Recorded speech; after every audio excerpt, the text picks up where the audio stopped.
Au-delà des passions politiques et de la conjoncture sécuritaire, le Mali, c'est aussi et surtout l'histoire d'hommes et de femmes qui osent, qui créent et qui résistent. Acteurs économiques, sociaux ou culturels, jeunes ou adultes, alphabétisés ou non instruits, venant de tous les horizons, ces hommes et femmes font et portent le Mali. Dans cette émission Médine, consacrée aux grands acteurs du développement, nous racontons leur histoire. Au menu de cette édition, nous parlons de tourisme. Nous dressons un état des lieux du secteur touristique au Mali. Nous analyserons également les réponses structurelles apportées par l'État du Mali pour booster ces secteurs. Et enfin, nous passerons en revue les initiatives individuelles ou collectives menées à divers niveaux pour sauver le secteur touristique malien en pleine déperdition.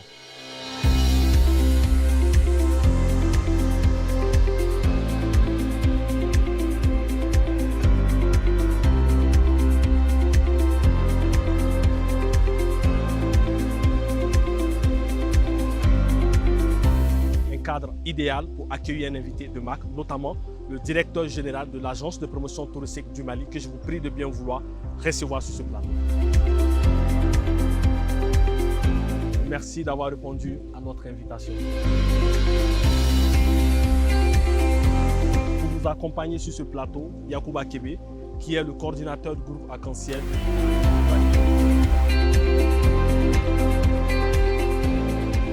Kébé, bonjour et merci d'être venu. Merci de me recevoir. Merci surtout pour la conscience. Merci à vous. Monsieur le directeur, on va droit au but avec vous. Aujourd'hui, quel est l'état des lieux du secteur touristique au Mali dans ce contexte de crise sécuritaire? Merci à M. Maïga. Comme vous le savez, aujourd'hui, l'activité touristique traverse des difficultés. Le Mali, à l'image de tous ces pays au niveau de la bande sahélienne, rencontre depuis près de 10 ans des difficultés sécuritaires. Absolument. Donc aujourd'hui, ces difficultés ont eu des répercussions assez négatives sur l'activité touristique. Lorsqu'on parle de l'activité touristique au Mali, je parlerai évidemment des hôtels, des restaurants, mais également tout ce monde qui tourne autour de cette activité, les guides et les vendeurs ambulants. Aujourd'hui, pour être tout à fait concret, le secteur traverse une crise. Nous avons le Mali qui est malheureusement déconseillé par la plupart des chancelleries occidentales, ce qui a aussi entraîné en conséquence une désaffection de la destination Mali par la clientèle internationale. Donc aujourd'hui, c'est une situation assez difficile. Au niveau des zones ou des bastions autrefois touristiques, que ce soit Tombouctou, Djenné, Pays Dogon, les touristes ne sont plus au rendez-vous et les entreprises ont fermé. On a des milliers d'emplois en réalité qui sont partis en fumée. Donc c'est une situation assez difficile face à laquelle nous tentons de trouver des solutions appropriées. Alors, monsieur le directeur, quelles sont justement les réponses structurelles apportées par l'État du Mali pour résorber cette situation? D'abord, ces réponses sont des réponses globales qui touchent plusieurs aspects. La communication, mais également les volets investissement, entre autres. Qu'est-ce que nous tentons de faire, comme vous l'avez tout à l'heure indiqué? Lorsqu'on parle du Mali aujourd'hui, c'est malheureusement l'image de la guerre du terrorisme. Et aujourd'hui, cette image du Mali est fortement dégradée au niveau des pays émetteurs de touristes. Et nous sommes en train de travailler sur la communication, comment faire en sorte que nous puissions progressivement réhabiliter cette image, faire en sorte que l'on puisse donner la bonne information et dire exactement où est-ce que nous en sommes avec la situation. Donc ça, c'est un élément assez important en termes de communication. Et c'est ce qui nous amène à aller sur un certain nombre de salons internationaux pour vendre le Mali, pour rencontrer et maintenir le contact avec les amis du Mali et leur donner la bonne information. Au plan national, ce que nous n'avons pas anticipé il y a de cela quelques années, c'était, comment dirais-je, le marché domestique. Malheureusement, on n'avait pas travaillé, mais aujourd'hui, à la faveur de cette situation, au niveau du département, nous avons mis en place une dynamique pour booster la consommation domestique. C'est de faire en sorte que vous et moi, nous puissions être incités à visiter l'intérieur du Mali, que nous puissions aller à Tombouctou, à Djenné, à Kay, à Ségou, entre autres. Aujourd'hui, qu'est-ce que nous voulons faire? Nous voulons amener ces enfants qui ne connaissent pas le Mali, parce que c'est ça aussi un des éléments importants, lorsqu'on parle du développement du tourisme domestique, il ne faut pas qu'il y ait une fuite en avant. Absolument. Il faut analyser déjà quels sont les facteurs qui bloquent un peu ce développement. Les Maliens n'ont pas suffisamment l'accès à l'information touristique et les Maliens, évidemment, comment dirais-je, connaissent peu du Mali. Absolument. Très peu de choses sur le Mali. Donc notre objectif, c'est de vraiment cibler ce public jeune, faire en sorte que nous puissions mettre à sa disposition suffisamment d'informations sur la destination Mali. Et dans le même registre, nous accompagnons plusieurs événementiels, comme vous le savez, les festivals drainent beaucoup la clientèle locale. Absolument. Donc nous accompagnons ces promoteurs de festivals de manière à ce qu'ils puissent organiser ces événements qui drainent suffisamment de Maliens. Un autre élément qui est aussi important, vous savez que le public jeune qui est là, les scolaires et les universitaires, il y a déjà un programme qui est en cours, le programme de développement du tourisme scolaire et universitaire, où l'État subventionne des visites touristiques de ces enfants sur un certain nombre de sites touristiques du Mali.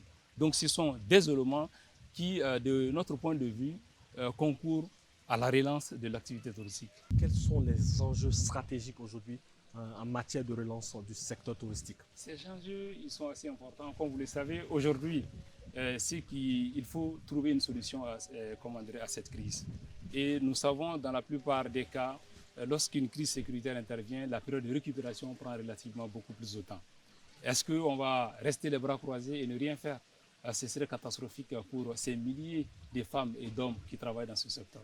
Raison pour laquelle nous avons pensé qu'il était important de relancer la consommation domestique. Et ça nous permettra évidemment de continuer à faire fonctionner les industries touristiques, faire en sorte que la clientèle puisse être au rendez-vous. Donc, et en la matière, aujourd'hui, nous sommes en train de travailler sur plusieurs dimensions.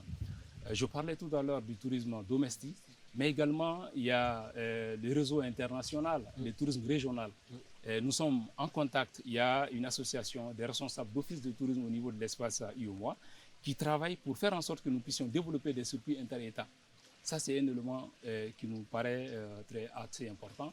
Mais au-delà, vous savez que lorsque nous faisons une analyse actuellement du flux international du tourisme qui arrive au Mali, nous nous rendons compte que 60%, plus de 60%, de ces touristes nous viennent de la France. Absolument. Et en essayant de pousser encore beaucoup plus l'analyse, nous nous rendons compte que pratiquement ce sont la communauté malienne qui réside en France.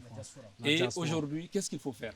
Il faut établir un contact. Il faut travailler avec cette diaspora pour développer l'activité touristique, faire en sorte que nous puissions mettre à la disposition de la diaspora malienne suffisamment d'informations qui puissent l'inciter à revenir au Mali pour faire du tourisme. Donc ça, c'est un élément important.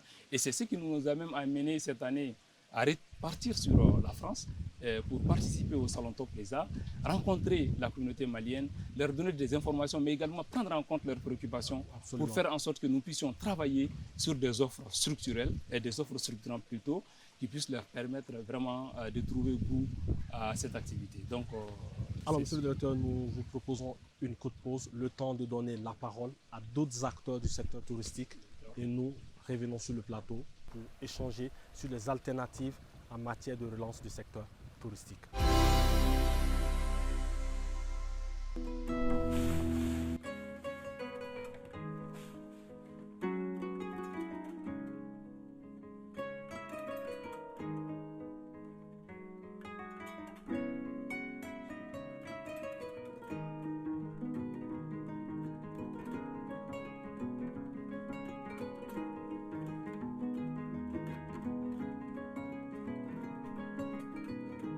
Le tourisme aujourd'hui se porte très mal, ça ne va pas au Mali et donc les régions sont occupées. C'est très difficile aujourd'hui d'amener des touristes à l'intérieur. Mais à Bamako, c'est faisable, à Kaï, à Koulikoro. Également au Mali, il y a 361 guides locaux et 161 guides nationaux. Ils vivent dans la précarité totale. Parce qu'aujourd'hui, le seul circuit qui nous reste, c'est le circuit inter-État. Sur les 522, il n'y a peut-être que les 20 aujourd'hui qui évoluent avec les agences de voyage à caractère international.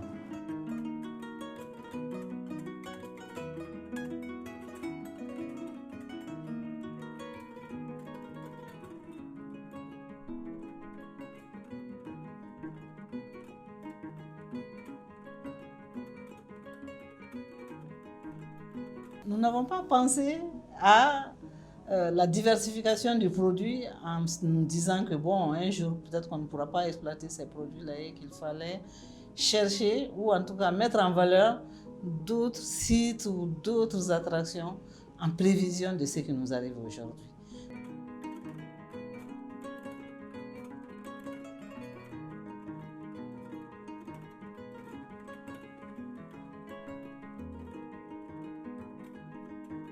L'assainissement du secteur, élaborer de nouveaux textes pour le développement du tourisme, faire confiance aux opérateurs qui s'inscrivent davantage dans le tourisme, et nationaux et internationaux, faire davantage de promotions à l'international, développer le tourisme national pour que les Maliens eux-mêmes s'intéressent à la chose touristique.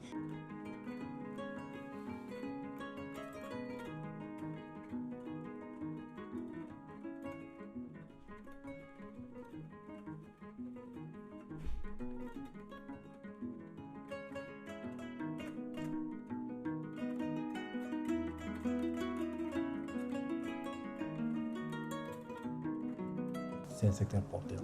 Nous voyons des pays très développés par rapport au tourisme.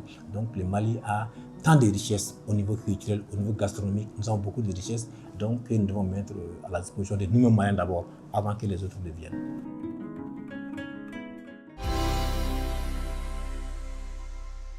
Dans ce contexte de crise sécuritaire, est-ce qu'il y a une vision de ces secteurs?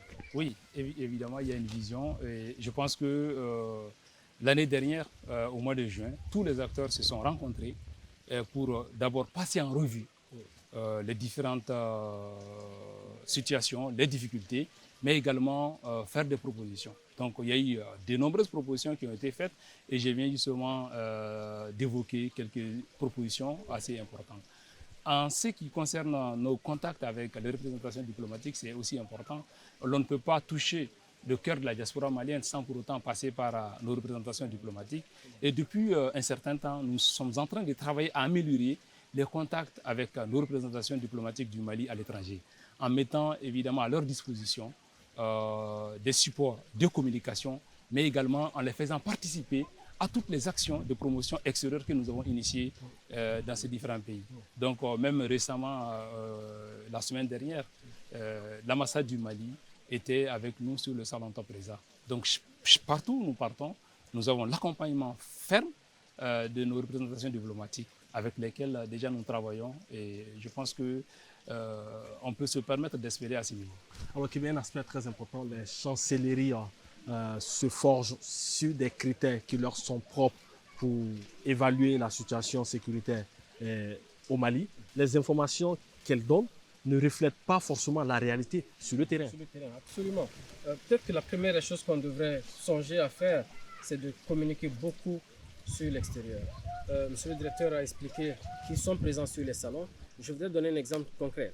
Je ne me souviens pas exactement de l'année, je pense que ça doit être en 2013 ou 2014. Le Maroc a subi une attaque terroriste à Marrakech. Le lendemain de cette attaque, la semaine qui a suivi, il y avait des panneaux dans toute la ville de Paris disant que Marrakech est une ville touristique. Venez visiter Marrakech. Ça demande des moyens, mais il faut oser le faire. Communiquer au niveau international, communiquer sur ces réseaux qui existent, que nous négligeons pour que justement cette vision puisse changer.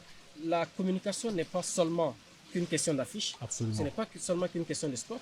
Il faudrait que les premières personnes qui portent la parole du Mali puissent aussi vendre ce Mali-là, ne pas laisser cette charge seulement aux acteurs du tourisme. Que ce soit le chef de l'État, que ce soit le ministre des Affaires étrangères, que ce soit Madame le ministre du Tourisme, je sais qu'elle le fait, mais que ce soit tous les autres ministres qui soient dans la dynamique de vendre le Mali, de faire comprendre que la situation n'est pas aussi catastrophique qu'on voudrait le faire croire.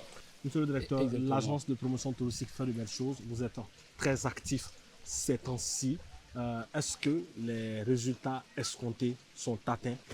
Donc aujourd'hui, ce qui est beaucoup plus important est que de nombreux Maliens sont en train de prendre conscience des enjeux actuels. Le secteur touristique l'a évoqué tout à l'heure, surtout les opérateurs du secteur privé. À un moment donné, tout le monde était orienté vers la clientèle internationale. Il n'y a pas eu de travail pour mettre à la disposition de la clientèle nationale des offres adaptées à leurs propres besoins. Nous l'avons compris, nous tentons véritablement de faire en sorte que le secteur touristique et le secteur privé puissent davantage s'investir à mettre à la disposition de la clientèle des offres adaptées à leurs besoins. Donc aujourd'hui, c'est un élément assez important. Au nombre des communications, nous avons touché beaucoup de Maliens. Aujourd'hui, nous sommes présents sur les réseaux sociaux, nous sommes présents sur un certain nombre d'événements au niveau national, toujours à la rencontre du public malien, donner à ce public la possibilité de visiter, plutôt inciter ce public à découvrir le Mali. Et nous l'accompagnons aussi de la plus belle des manières en subventionnant. Aujourd'hui, nous sommes dans ce cadre et à un moment donné, nous avons aussi mis en place une tombola pour que les gagnants de cette tombola puissent véritablement se voir offrir un séjour au niveau, de ce campement. Ce qui est aussi important, nous aujourd'hui, en termes de communication, comme je le disais tantôt, tout ce que nous sommes en train de faire, le résultat, ce n'est pas dans l'immédiat, mais il faut se projeter sur le moyen et le long terme. Qu'est-ce que nous faisons? Lorsque nous subventionnons des voyages touristiques des Maliens sur un certain nombre de sites touristiques, ça permet déjà à ces jeunes scolaires de découvrir le Mali dans toute sa dimension culturelle, économique, entre autres. Donc aujourd'hui, ces jeunes qui vont sur le site, ce sont des touristes de demain. Nous préférons investir en ces jeunes et en finançant les séjours et tout en espérant que demain, ils vont amener leur famille sur ces différents sites. Donc aujourd'hui, tout ce que nous sommes en train de faire, c'est vrai. Dans les pipelines administratifs, il y a des propositions relatives à un plan d'urgence en faveur des acteurs du secteur du tourisme. Et l'une des mesures porte sur la réduction du taux de la TVA sur les prestations d'hébergement et de restauration, mais également au niveau des agences de voyage. Ça nous permettra d'ajuster le prix des chambres à la bourse du Malien lambda. Ça, c'est un élément assez important. Mais ce qui est aussi important, je sais que globalement, nous n'avons pas cette possibilité. Beaucoup de Maliens n'ont pas cette possibilité de pouvoir visiter les sites touristiques du Mali. Mais on a, par contre, une catégorie de Maliens qui se paient des vacances aux États-Unis, en France, ailleurs. Et justement, nous, à notre niveau, nous pensons, et peut-être on peut se tromper, mais nos analyses sont bien fondées. Nous pensons que cette catégorie de Maliens n'a pas suffisamment d'informations sur le Mali. Et nous essayons vraiment de mettre à sa disposition toutes les informations, toutes les facilités pour faire en sorte que ces Maliens puissent aller découvrir le Mali. Donc ça, c'est aussi un élément important. Aujourd'hui, je parlais tantôt de la contribution de la diaspora. Nous avons vu aujourd'hui, dans la plupart des cas, lorsqu'on dit que le Mali n'est pas fréquentable, on a vu les amis des enfants maliens, qui sont français, américains, anglais, qui n'hésitent pas à suivre leurs amis pendant leurs vacances au Mali. Donc c'est vous dire qu'aujourd'hui, nous, c'est une opportunité que nous devons saisir, faire en sorte que nous puissions faire de chaque Malien un ambassadeur pour la défense de l'image touristique de la destination Mali. Alors nous terminons avec la Journée mondiale du tourisme. En quelques mots. Oui, cette journée s'inscrit évidemment dans la stratégie de diversification de l'offre touristique du Mali. Vous voyez que lorsque aujourd'hui Tombouctou, Djenné, Pays d'Ogon connaissent des difficultés, et qu'est-ce qu'il faut faire? Il faut parallèlement développer de nouvelles destinations touristiques du Mali. Donc pour ce faire, il faut qu'il y ait un temps de communication pour mettre sous l'effet des projecteurs ces différents sites touristiques du Mali. Donc c'est la raison pour laquelle après Djenné, après Woroni, après Kaï, nous avons décidé de nous rendre à Koulikoro pour faire en sorte que le temps de 3 jours, que nous puissions faire la promotion de tout ce qu'on peut visiter au niveau de cette localité. Donc aujourd'hui, nous sommes dans cette dynamique, c'est vraiment de faire en sorte que nous puissions développer de nouvelles destinations touristiques du Mali. Les festivités commémoratives de la Journée mondiale du tourisme s'inscrivent dans cette dynamique. Kébé, on termine avec un plaidoyer, un vibrant plaidoyer en faveur de la promotion du tourisme local. Le plaidoyer, il est simple, il est à l'endroit des premiers décideurs de ce pays, c'est de mettre à disposition de monsieur le directeur et de toutes les structures qui s'en occupent un budget conséquent. Voilà qui met fin à cette émission que nous avons été ravis de vous présenter dans ce cadre majestueux du campement.